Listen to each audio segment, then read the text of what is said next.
Jika sudah dilakukan evaluasi seperti itu, berarti ada yang bayi keluhkan. Bisa jadi perutnya sakit ya. Mungkin itu kolik.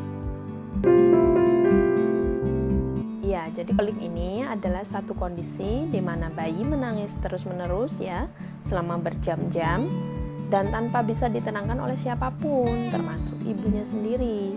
Makanya biasanya di sini ibu juga menjadi stres. Ya, karena memang enzim pencernaan pada bayi ini masih belum sempurna, sehingga ada kalanya gas itu terjebak di dalam usus besar ya. Karena memang dari asal namanya ya, bahwa kolik itu berasal dari kata kolikos, itu dari bahasa Yunani ya, yang artinya usus besar. Biasanya terjadi pada bayi yang usianya 4 hari sampai dengan 14 minggu ya, atau sekitar 3 bulanan lah.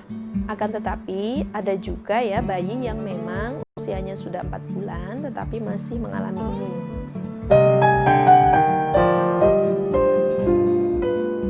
Kolik itu biasanya terjadi pada malam hari ya. Nah, tapi untuk lebih memastikannya kita harus pastikan lagi beberapa tanda ya. Di antaranya kita lihat nih, apakah bayi dari pagi itu, pagi, siang, sore ya, apakah sudah kentut atau belum, ataukah susah kentut. Nah, kita lihat di situ. Kemudian kita coba ya, kita angkat bayi ya, kita gendong ya, seperti ini, diberdirikan ya di shoulder kita ya, di bahu kita.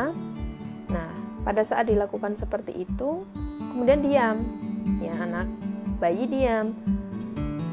Lalu kita taruh lagi, dibaringkan lagi, ternyata menangis lagi. Itu salah satu tandanya kalau memang ada kolik. Jadi stresnya berkurang pada saat bayi itu diberdirikan seperti ini ya. Selain itu juga biasanya bayi itu cenderung merapatkan kedua kakinya ke perut ya. Jadi kayak mancel-mancel gitu, tapi sambil digerakkan ke arah perut. Di situ sebetulnya adalah bahasa tubuh dia ya, gestur dia menunjukkan bahwa nah ini loh, saya ada masalah di perut. Nah, seperti itu. Nah, mungkin kadang tidak terbaca oleh orang tua ya.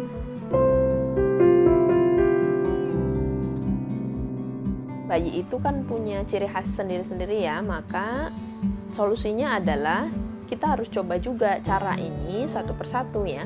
Yang pertama adalah bayi itu kita gendong, kemudian posisikan bayi itu tegak. Bisa juga dengan ditambahkan digoyang-goyangkan ya, entah ke kanan kiri, atas bawah ya, itu bisa membantu. Atau bisa juga dengan memberikan relaksasi, yaitu dengan cara memandikan dengan air hangat. Ya, air hangat itu kan juga dapat membantu mengurangi nyerinya. Dan yang paling harus diingat adalah berikan waktu bagi si bayi untuk mencerna ASI yang telah ibu kasih ya. Jadi setelah ibu menyusui bayinya, jangan langsung ditidurkan. Lebih baik diangkat ke atas seperti ini ya, digendong dulu sebentar. Sebaiknya 2 jam memang, karena memang proses cernaan yang ada di lambung itu paling nggak berlangsung sekitar 2 jam. Jadi membantu proses di situ supaya lebih lancar, nanti akhirnya ke ususnya juga lebih lancar juga. Kemudian ada juga teknik pemijatannya yang bisa dilakukan untuk bisa mengeluarkan gas yang terjebak di dalam usus besar. Mungkin ini bisa langsung dilakukan pada saat kondisi bayi tidak juga diam ya. Pertama, kita letakkan tangan kita di samping perut bayi ya, lalu kita pijat, arahkan menuju ke pusar. Kita lakukan juga pada sisi perut yang satunya ya. Jadi kedua-duanya itu diarahkan ke pusar. Selanjutnya kita tempatkan 2 jari ya, jari tengah dan jari telunjuk di atas pusar sisi sebelah kiri. Lalu kemudian kita pijat ke arah perut bagian bawah sisi kanan ya, segaris dengan paha. Ini mengikuti arah putaran jarum jam, yaitu arah aliran dari usus ya. Memang alirannya ke arah situ. Selanjutnya adalah gerakan mengayuh dengan menggunakan tungkai. Jadi nanti kaki itu lututnya ditekuk, kemudian paha harus dirapatkan ke perut. Nah, ini bisa dilakukan secara bergantian ya. Next, kita tempatkan tangan kita di perut kanan bawah ya, segaris dengan paha. Kemudian Kemudian lakukan pemijatan searah jarum jam dan berhenti di perut kiri bagian bawah ya, segaris dengan paha kiri. Ini dapat membantu mengeluarkan gas dari usus besar ya. Selanjutnya kita akan melakukan gerakan ya, mendekatkan kedua paha bayi ke perutnya.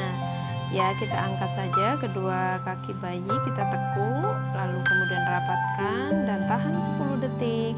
Kemudian luruskan lagi dan ulangi beberapa kali. Terakhir, kita cari suatu titik di atas garis pantat ya. Kemudian kita letakkan tangan kita yang ada ototnya ke area itu, lalu berikan gerakan masas berupa gerakan memutar dan menekan searah jarum jam ya, dan ulangi beberapa kali.